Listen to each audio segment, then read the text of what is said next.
Welcome to the Delight Your Marriage podcast. You're joining me, Bella Rose, as I dive deep into the beauty, power, and truths about intimacy. Learn not only the practicals, but the heart behind what making love is all about. Delight your marriage. All right, welcome. It's Bella. Thank you for spending your time with me. I want to speak about how to disagree without fighting and without arguing, without the strife. Because as we talked a little bit about last week's episode of the Half-Truths, fighting is normal in our society today, but it is anti-biblical. And we went through those scriptures last week. But I want to clarify what is appropriate. How can you disagree in a way that doesn't turn into strife and doesn't turn into piercing each other with our words? So let's dive into that. And before we do, if you're in a spot where your marriage is good, but not great, maybe intimacy is really rough, maybe your wife takes it like it's a duty, or that's her opinion of it. Maybe your husband isn't safe for you. Maybe he's angry. Maybe he doesn't seem to care about your feelings. So I'm just giving some examples. Or maybe it's really close to divorce. It's really, really difficult. We actually have an opportunity by God's grace to be able to help all of those situations. Maybe it's good, it's just not great. Or you're missing some tools to be able to handle the season that's coming. A lot of times when we work with empty nesters or we work with people about to have babies, you're just like, how do I weather this well? How do I approach my first human assignment well? And so I look forward to serving you. That's just an easy, free clarity call going to delightyourmarriage.com/cc. And we'd love to serve you in that way. So why don't we go ahead and dive into today's episode.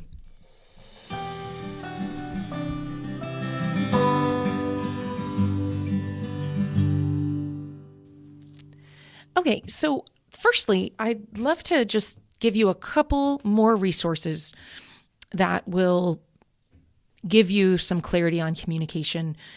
It's episode 302 and 303. Both of them are Communication Secrets, Part 1, Part 2. And the point of those is to talk about how communication doesn't necessarily need to be direct. It doesn't necessarily need to be direct. It can be, but it can also be indirect. I think our society often says things like it's passive aggressive. And the reason indirect communication is not passive aggressive, or how it can not be passive aggressive, is if you are communicating with the right heart. So instead of saying, why didn't you pick up the kids on time?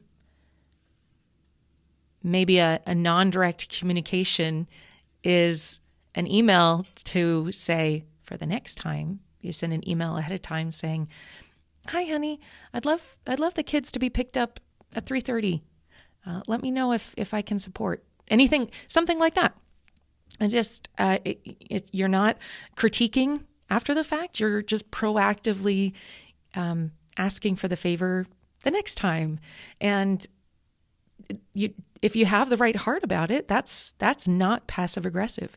When you let go of the past, when you let go of their mistake. I mean, we're all making mistakes all the time. And sometimes it's just a growth point. It's not even a flat out mistake. It's just, oh gosh, I forgot. Let me roll with this. Wonderful. So that's communication, indirect versus direct.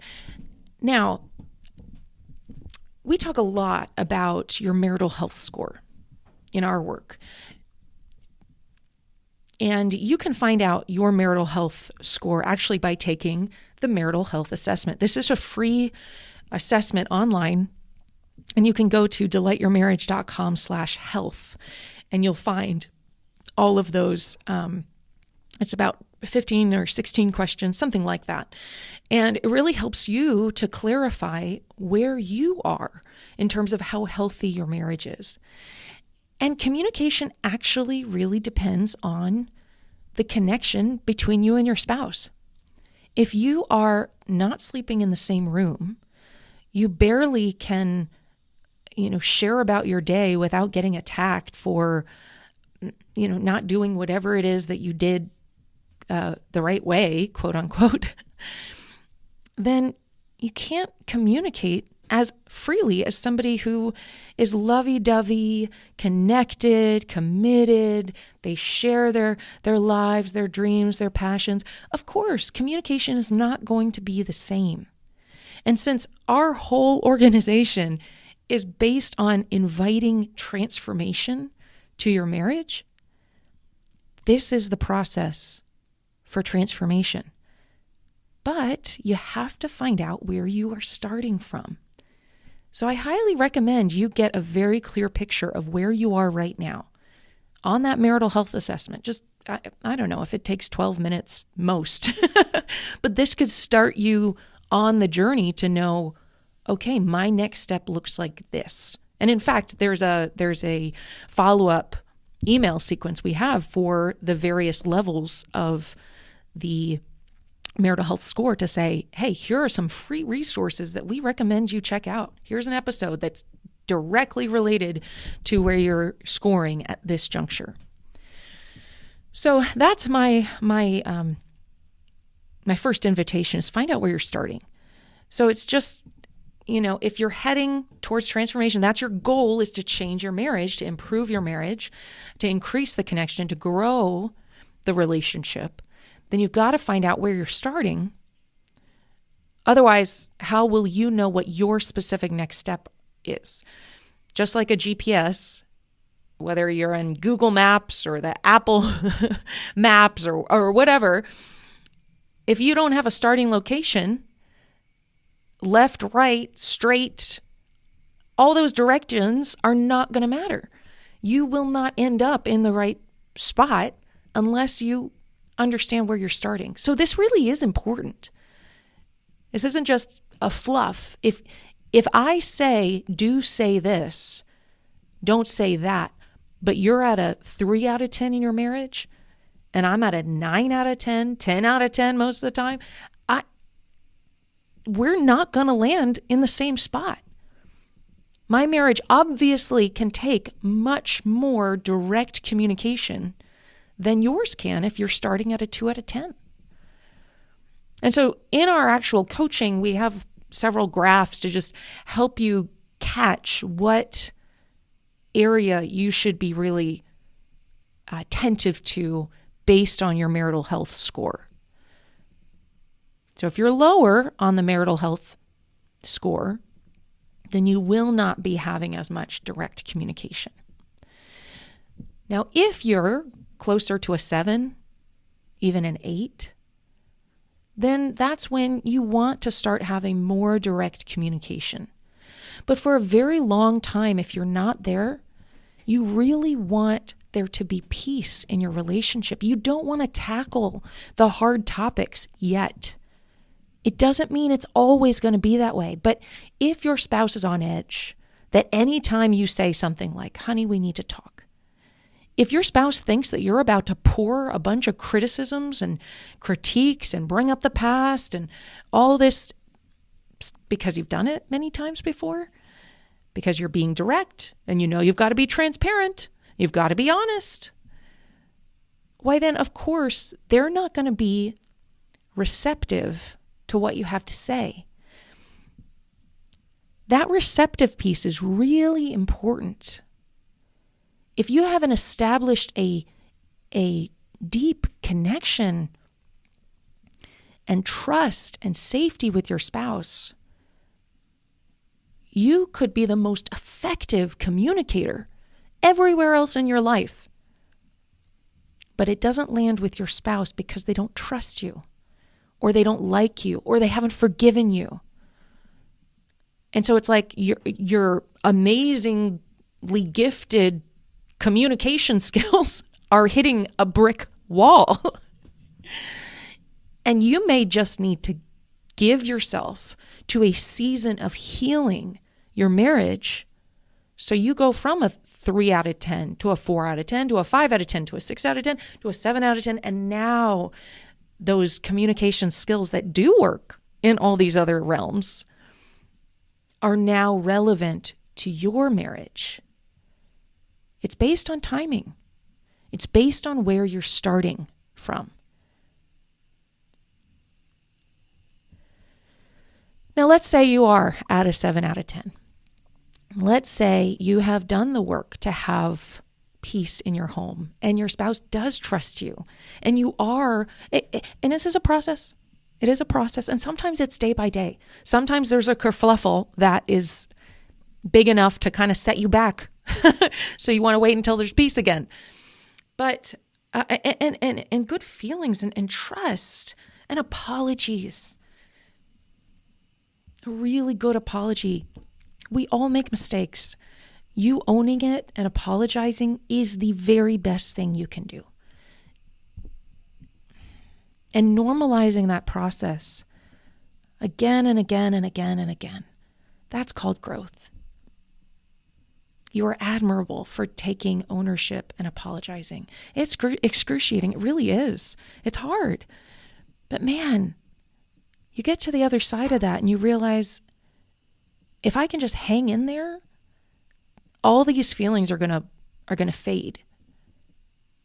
And I'm actually gonna be pleased with myself that I made the right choice, that I was humble enough to own it and grow from it. Ignoring our mistakes, pretending like they didn't happen to ourselves and everyone else because we're embarrassed by them. I get it. It's a temptation for sure. The problem is no one gets healed through that kind of behavior. Your marriage doesn't heal. You don't heal. You don't get better when you pretend it never happened. So I invite you to be thinking about where you are, and if your spouse is that brick wall, then you get healthier season of healing. That's a huge part of our work. But then you get to that season of healing, you get to somewhere 7 out of 10, 8 out of 10. Things are going great, you're besties, but there are things that come up. There are disagreements. There are things that need to be dealt with. Yes, I agree. How do you do it? How do you do it without arguing, without being combative, without bickering, without having strife in your home, without something boiling up from the inside of you and spilling over into your spouse with all these accusations and mean-spirited words and explosions? I've been there. Sadly, I really have. And I get there sometimes too. And that's why I spent some time on the mistakes aspect. We are going to get there and we're going to have to own it and we're going to have to get back to our correct way of doing this. Because we are humans and our minds are thinking about lots of things, and sometimes they're distracted or they're sleep deprived or there's other things going on in our lives that make us forget the lessons we've already learned. Okay, own it, move forward. Let's not let that derail us, because that's what the enemy loves to do, is discourage us and make us feel like it doesn't matter. It does matter. You are doing important work in your family, for your kids, for your spouse. So the first thing to do is get really good at listening. And by the time you're at that marital health spectrum, when you're a 7 out of 10, let's say, you're really good at listening already. We use an acronym called CIRC, but it's really just to remind you how to listen. Really pay attention. Be curious. Don't interrupt. Reflect back what they're saying. Have questions. Try to understand instead of practice how you're going to respond. And have eye contact. Help them to know you are paying attention. Even have facial expressions. Some people are really natural at facial expressions. Some people are not, but it's in service to the other person. That's why you want to have facial expressions and even eye contact. That might not be natural for you. It might even be harder to pay attention. But it helps them to know you are with them. You do care about what they're saying. So you're really good at listening by this point. And your spouse knows you care because you have cleaned up your mess by apologizing. You are trustworthy because you just keep doing good things in the right direction over and over and over again. That brick wall that used to be there has softened. They're receptive to what you have to say. And then you bring up something that is hard. You bring up something that's hard, or it's part of the conversation. You know, because this is Delight Your Marriage and we talk about intimacy all the time. Ladies, if you have something you want to bring up with your spouse and you're in a really healthy spot in your marriage, just make sure intimacy is consistent. Not just consistent, but if you know this is going to be triggering, this is a really hard topic, start unified. That's what intimacy does, is it helps both of you be unified, have clarity of thought, have extra creativity. I'm not actually kidding. All these things happen through the hormones that are released in lovemaking. It's true. So I don't mean when you're enjoying the afterglow of sex, all of a sudden you bring up the hardest topic in your, in your relationship. Not necessarily. I actually just mean maybe making love that morning and, over coffee, half an hour later, you share something that's been on your heart that you'd really love their feedback on, their insight around. This is really, it means that you're attacking a problem as a team. You're not attacking the other person as though you're competing with them. Who's going to win this argument? You want to be attacking a problem as a team. That's really important. So that's how it starts. You don't want to be competing with your spouse. Who's going to win this time? Who's going to be right at the end of this? You don't want that. You want to attack the problem as a team, together. So that's the first key. Approach this as a team. So whether it includes intimacy somewhat before or not. I just also want to clarify, is that manipulative? Is it manipulative? Almost like you're making love to your spouse just so they'll be on your side. That's a heart thing. That's a heart thing. Just like passive aggressive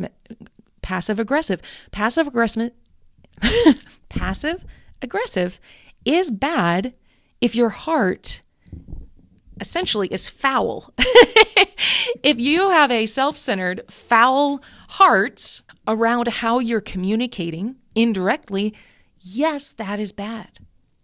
So in the same way, if you have a passive aggressive, or if you have a foul heart, an unforgiving heart in the way you approach this topic, and you're wanting to manipulate your spouse through sexual intimacy, yeah, that is foul.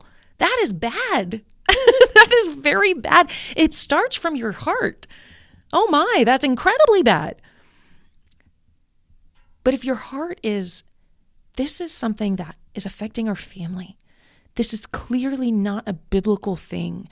I know based on my learnings around Jesus that we're in the wrong here, or this situation needs to be handled differently. See, if that's your purity of heart, then start approaching that topic unified and on the same team. Start approaching that topic unified and on the same team. As an example, Esther. Now, she had it worse than you, just to clarify. I talk about her a lot. But she really had the worst marriage there is. I think. I'm pretty confident of that. She had the worst one. it's possible some of the other kings, I guess in my understanding of the Bible, I don't know of a king that is so clearly more evil than this guy. Being that, first of all, he either sent his wife away, his first wife away, or some people think that he just had her executed. One or the other. He just decided she was done because she didn't want to come and be presented as his trophy wife. Who knows what that means in those days? She didn't want to come and do that amidst all his drunken friends. Not interested, thank you. I don't blame her, Vashti. But then this man gathers up all the most beautiful young women, sleeps with all of them, and then decides which ones he's going to pick as his wives. I mean, that's horrific. Now, God allowed this because he actually chose Esther for such a time as this.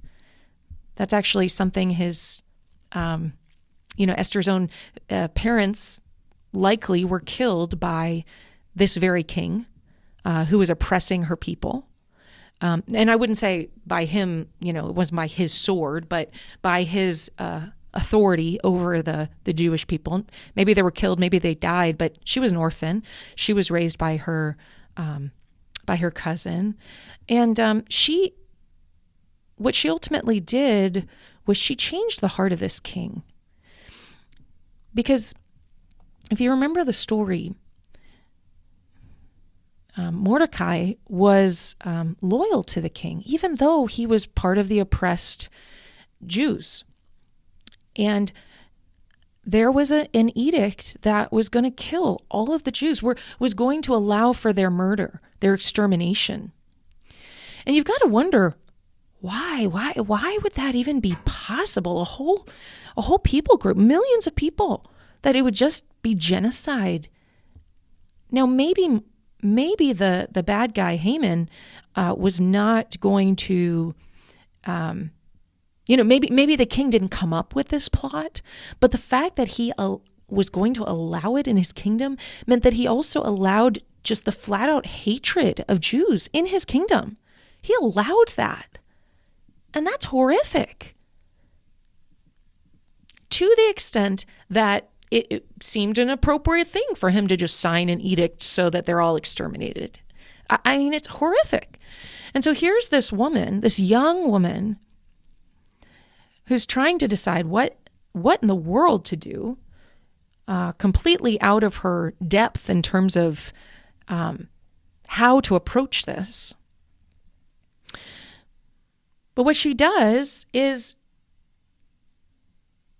she, first of all, fasts, and her heart is right. I mean, she's trying to save her people. She's not doing this because he's not kind to her. Well, obviously, he's not, in so that she's, one of a harem of wives and concubines, and she's, hasn't even seen her husband in 30 days. And it just, obviously that, but it's not for her own self-preservation. It's not a selfish endeavor, what she's doing. She's trying to save her people. And yes, she uses intimacy to her advantage. She invites him to a feast. She spends the night with him. She then invites him to a second feast the next day so that they would spend the night together, right? It's pretty clear through the story that's what had happened. And so then when she made that second feast for him, she did ask for what she did have a direct conversation with him to say, this is what Haman had plotted. And then the king was able to change his mind and ultimately save the lives of millions of people. Likely millions of people. But my goodness. So I think if our cause is righteous, if we really think this is important, then yes, start on the same team, start united, so that a silly argument or a potential conflict, a potential disagreement isn't going to rip you apart because you're not unified when you start. The marriage bed is meant to unify you two. So stay unified. Make sure intimacy is consistent so that the disagreements that come up don't tear you apart. I mean, that's just one reason, one additional reason for frequency to be there, because disagreements will come up.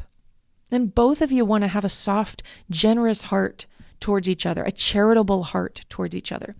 So you're unified, the conversation starts, you have a curious heart around it, and you share in a charitable way, gentle way, with a good tone of voice, your concerns. You share your concern. I'm concerned, or I feel scared, or I feel nervous. Those are all feelings. I feel concerned. I feel disappointed. I feel lonely. Those feeling words are what helps the other person know what's going on in you. Without that, they're less motivated. If you just state facts, the other person's less motivated to care because they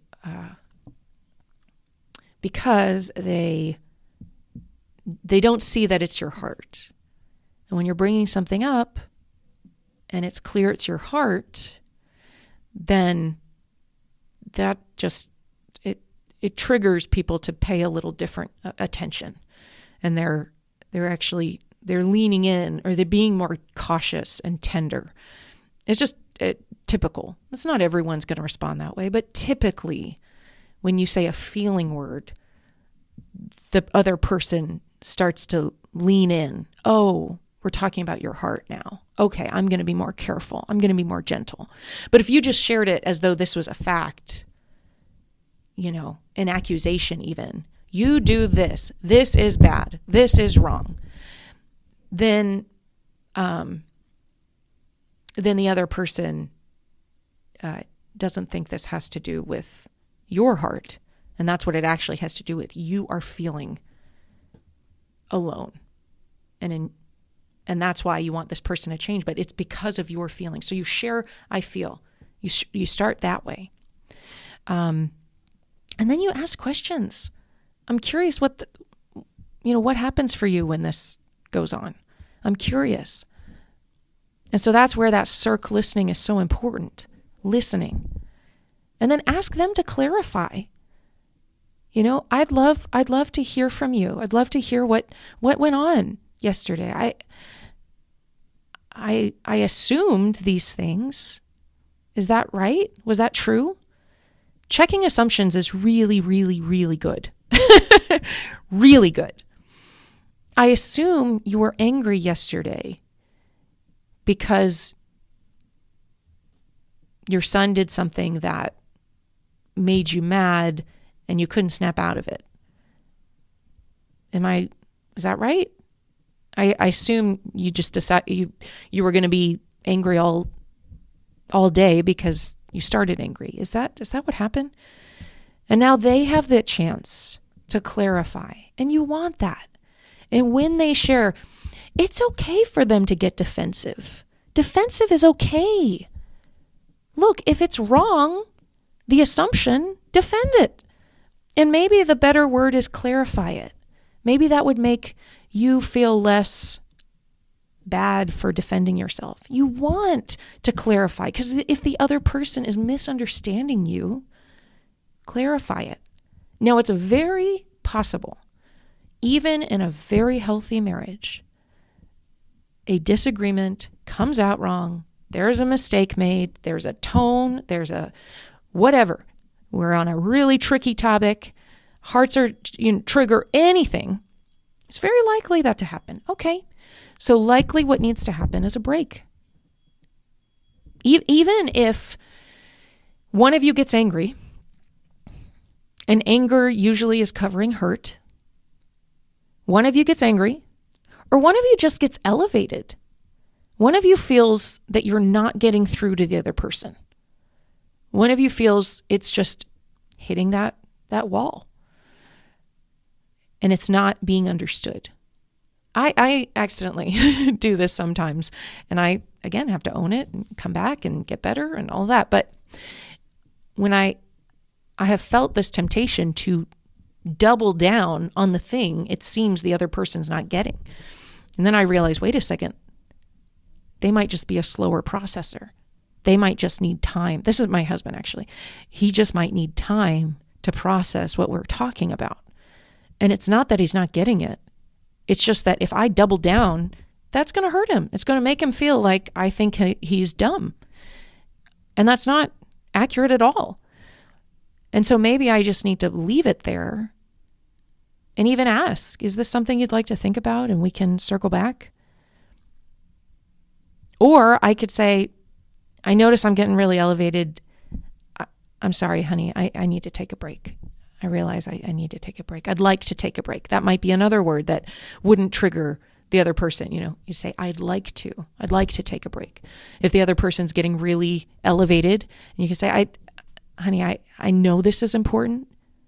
You match their intensity. I know this is important to you. I hear you. I need to think about this. I'd like to take a break. I will circle back. I love you. And then you exit. That's a respectful exit. Sometimes breaks are the most helpful thing for both of you to gather your thoughts. That's when emotions get elevated, that's when the enemy just has a field day. And it's even a psychological, it's a scientific reality, is when our prefrontal cortex gets elevated with anger, with alarm, with extra energy. That prefrontal cortex, which is our judgment, our even self-control aspect that gets developed as you get older, it almost goes offline. And that what they call the lizard brain, kind of the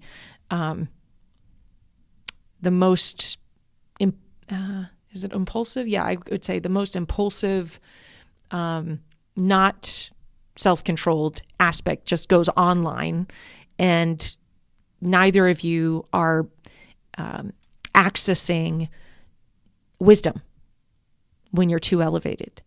And so the best thing to do is calm, process through, either by yourself or with your spouse. That's fine with your spouse. It's okay. As long as you can stay calm and have a curious and not interrupt each other. So once you're starting to interrupt each other, it's too elevated. You're not able to get through to the other person because they're elevated and you're elevated. So some of our temperaments are easier to do this, and some of our temperaments, it's harder. So there's a lot that goes into this. But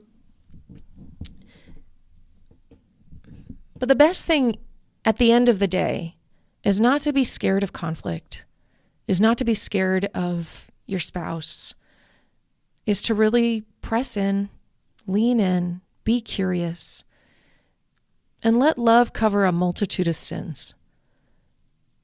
Be gentle and respectful in what you say. And just keep giving it to God.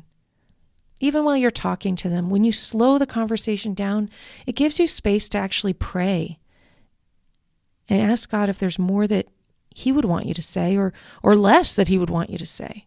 Maybe just now is not the time.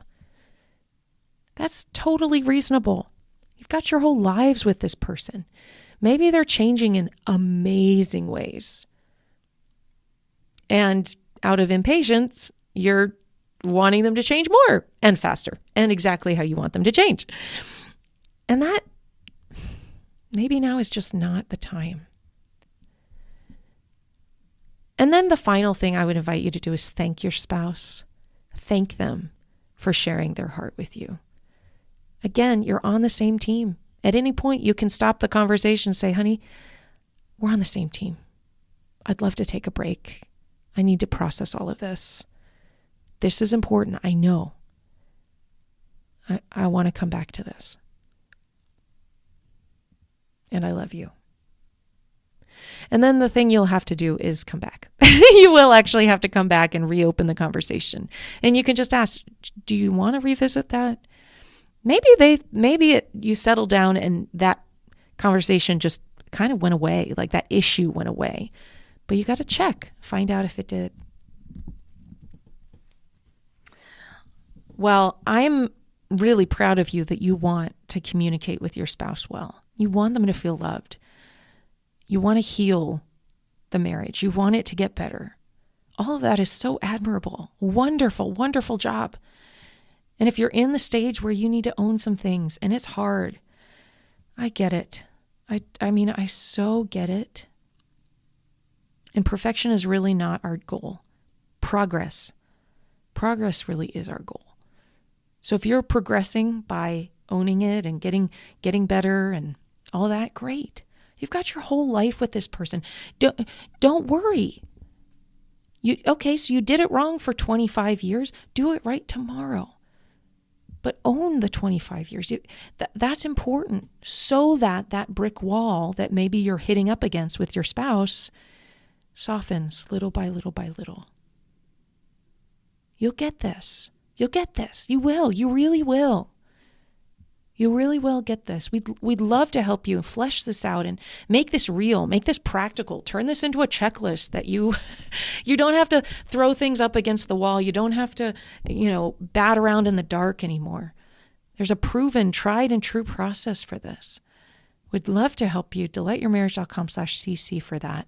And otherwise, do the free resource for the marital health assessment, just so you can find out where you are right now, to see where you're needing to go next. All right, well, let me pray for you. Lord Jesus, I thank you, Father, that words are important. The power of life and death are in the tongue. Even the way you used words to create the universe. In Proverbs, words pierce like swords, or words can even heal. And we have the potential of forest fires or something that warms the home and is healing to everyone. And all of us are going to make mistakes there. Who can tame the tongue? It even says in James. All of us are going to make mistakes, and we do get to realize that's going to be normal. And we also get to strive to do it better and make progress in this area so we can love better. If we're not working on this element of our life, that means we're letting it slip. It means we're letting it slip, and it's harming.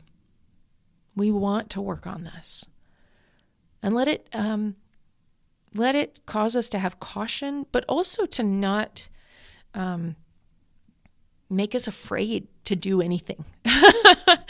Yes, there's skill to this. Yes, you get to grow in this, and that's okay, but start.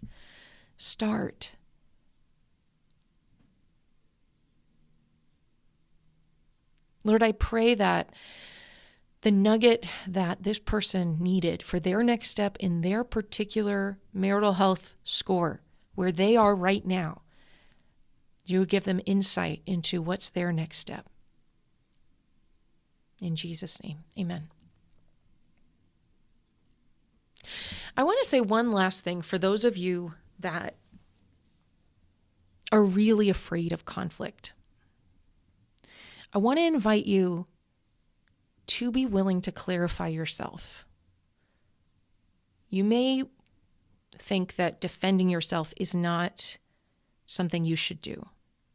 But given the marital health of your relationship, your spouse needs to know answers. Maybe you're too defensive, and that's something to look inside and find out. But maybe clarification is really needed so your spouse sees it rightly. Maybe they're misinterpreting the whole situation. Maybe they're misinterpreting your motivations. Maybe they're assuming things. We all make those mistakes.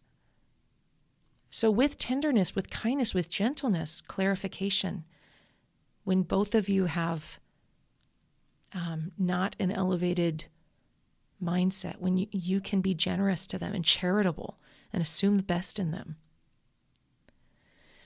which again, it's very, very helpful that we do coaching so that I could actually give you specific feedback rather than general and say, well, maybe you're this way, but maybe you're this way. But anyway, if coaching is your next step, delightyourmarriage.com/cc, just to find out. There's lots of details on that page just to learn what it might look like for you to walk in that next step. All right. Well, please know that our team is praying for anyone who listens to this podcast, that you would come closer to Jesus, that you would know his love, and that you would learn to love your spouse, your kids, everyone else better, because you're somehow impacted through Delight Your Marriage. That's our goal.